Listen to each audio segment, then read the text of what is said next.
We're glad you're here with us on this next episode of Quirks, Bumps, and Bruises. Melody along with you, and of course my good friend Parker Webb this morning. Hey, Parker. Hey, Melody. Good to be back with you. Well, I'm glad that you are here because these are things that I can talk about with you that other people may not understand, and I don't get a chance to kind of, talk where I feel like somebody can really get it. Sure. So I want to talk to those in ministerial positions, those who are pastors, associate pastors, youth ministers, worship leaders, any of that. Yeah. And I know that's a select group of people. Not everybody's in that group, but I think it's important that we talk about it. I was on staff for 36 years leading worship. Let me tell you, if you don't think I didn't see music change. And especially during your time, I think music changed more during your several decades than ever in church history. Because when I started, we were doing, I want to see if you recognize this name. Yeah. John W. Peterson. Yes. Now, I do, because I grew up in a traditional church. Yeah. But, yes. I mean, from that to just moving to where music has gone today. Anyway, one thing that I really feel like I missed out on, because I have two children, is being able to sit with them in a service and worship. Right. Because you are always leading others to worship. Pastors are always leading others, to come to know the Lord and to trust Him fully and, those things. So those people that are in those positions rarely get that chance. That's right. Melody and I realize this. My Melody, which I still have to preface. It's confusing. My Melody. Parker's married to a Melody. That's right. So this past Easter, we were invited by a local pastor, Andrew Hopper, wonderful, wonderful church here in the Triad of North Carolina, to come and just participate in, just to worship on their Thursday night Easter service, or at their Thursday night Easter service. And I said, absolutely, we would love that. When I realized that we needed to worship as a family, even at another church, more was when we were walking in and our 5-year-old Caleb looked up at me and he said, Daddy, are you going to sit with us, or when are you singing tonight? And I thought, oh my word, every time our boys are in a worship setting, I'm either on the platform or I'm backstage waiting to go on, or whatever, and we need to be worshiping together as a unit. And it was so nostalgic that I started to cry when we left, because we sat as a family, we worshiped together as a family, and I did not have to think about one thing. I didn't have to think about the flow of the service. I didn't have to think about the music. I didn't have to think the sound, the lighting, everything. Mercy. All that stuff goes through my mind anytime I'm out. And so we went out to eat afterwards. It's like we were normal people. and here's the thing. Even though most of our listeners this morning are not in that pastoral position, either lead pastor, worship pastor, associate pastor, whatever, all of us know people in that segment. So I believe it's more crucial now that I am a pastor to consider our staff having a Sabbath, a time of rest, a time where they can spend time with their families. I have people all the time say to me, and I love what I do. I don't know what I would do if God had not called me to music. On the road, the 50-plus dates we do a year on the road, or being at the church 52 Sundays a year. But I have people say, you need to slow down a little bit. You need to cut that out. And my response has always been, I can't. I cannot turn it off. Parker, it's because it's a calling. That's right. That's a difference between going to a job. Yep, that's right. And going to your calling. That's right. You're exactly right. And I love it. It was a long, long weekend with our choir and orchestra retreat. We brought in speakers from all over the country to speak into our choir and orchestra. And Sunday afternoon, I got home, got in the bed, take a nap.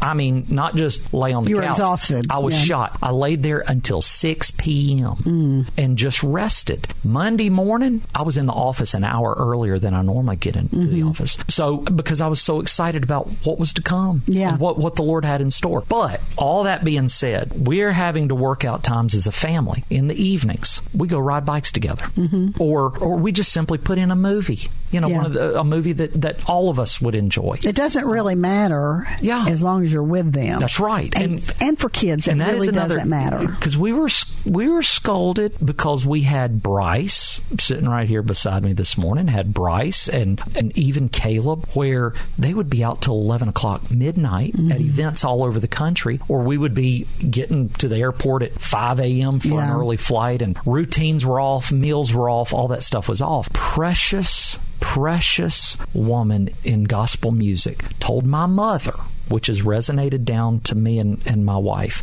home is when the entire family's together and you're doing life together. Yeah. And so, like this morning, Melody, I just brought Bryce in. You didn't even ask me to bring him in, but I brought him in because I want him to see all that goes on in life, and I want us to do life together.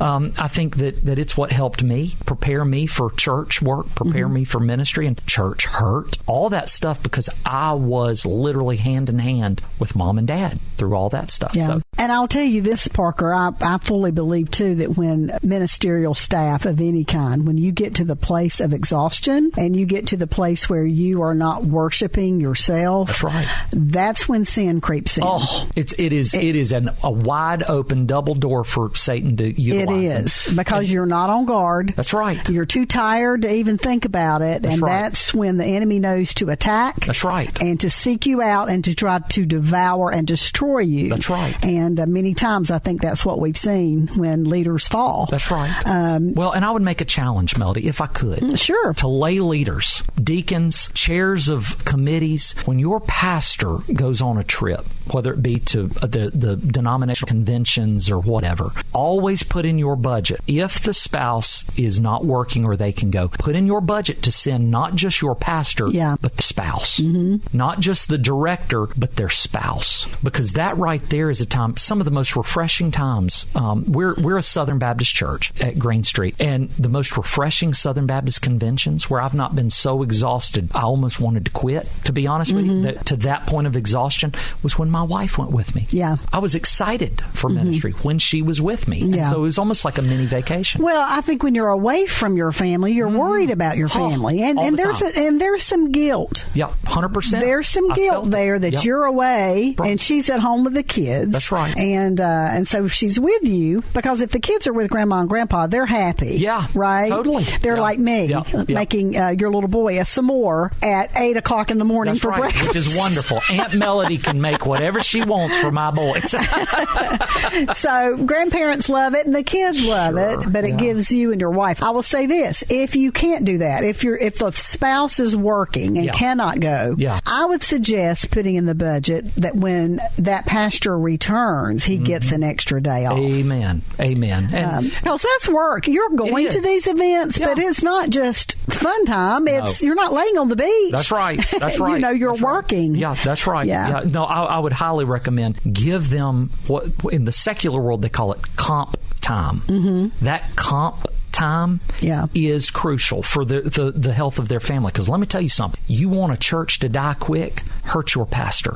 Hurt his relationship with his family. Wear him out beyond exhaustion. And you will kill your church in a matter of years, if not months. I think I'm going to step on some toes here. It won't be the first time.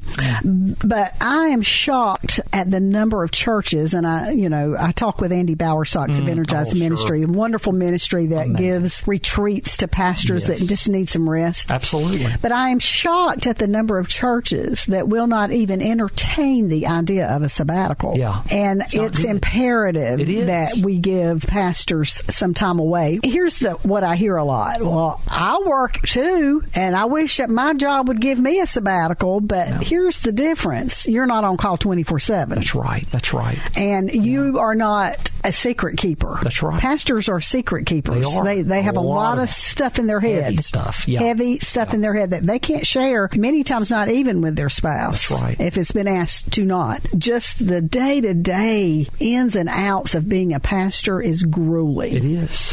it's rewarding. Very much. And that's why they continue to do it, That's because that passion for their people to be challenged in their walk with Christ or to come to know Christ far outweighs the negative. And that's why they continue. But at the same time, it is a massive exodus of pastors now leaving the church. It's higher than ever.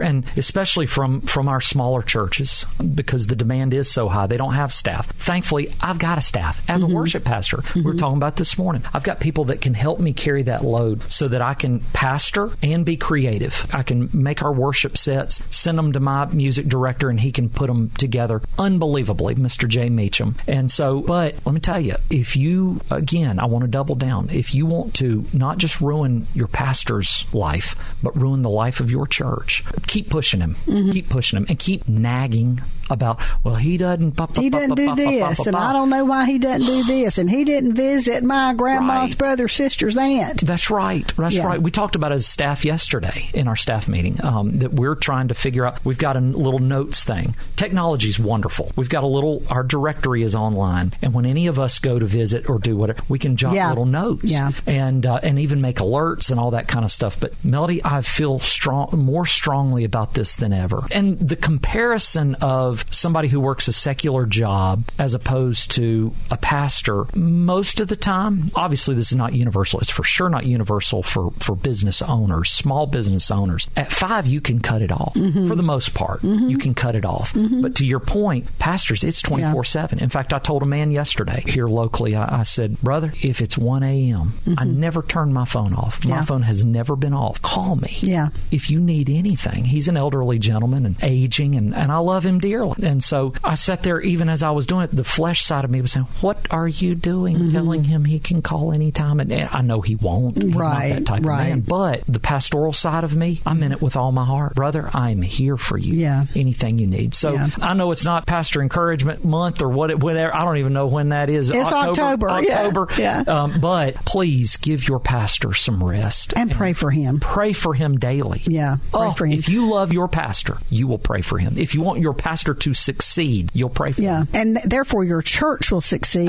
And you will succeed. Absolutely. And, in your spiritual walk, if your pastor is in the right place mentally, physically, and emotionally, and spiritually. And just as a reminder to pastors and to ministerial staff of any kind, no matter how good you are at what you do, if you neglect your family, you have failed. It's in vain. It's all because that's not how God intended that to be. So, well, thank you for joining us on this episode of Quirks, Bumps, and Bruises. I love about, and what I love about this podcast, we can talk about stuff like this. I know. And get in awareness depth. out. Very in depth. So thank you, Melody. I always love being with you.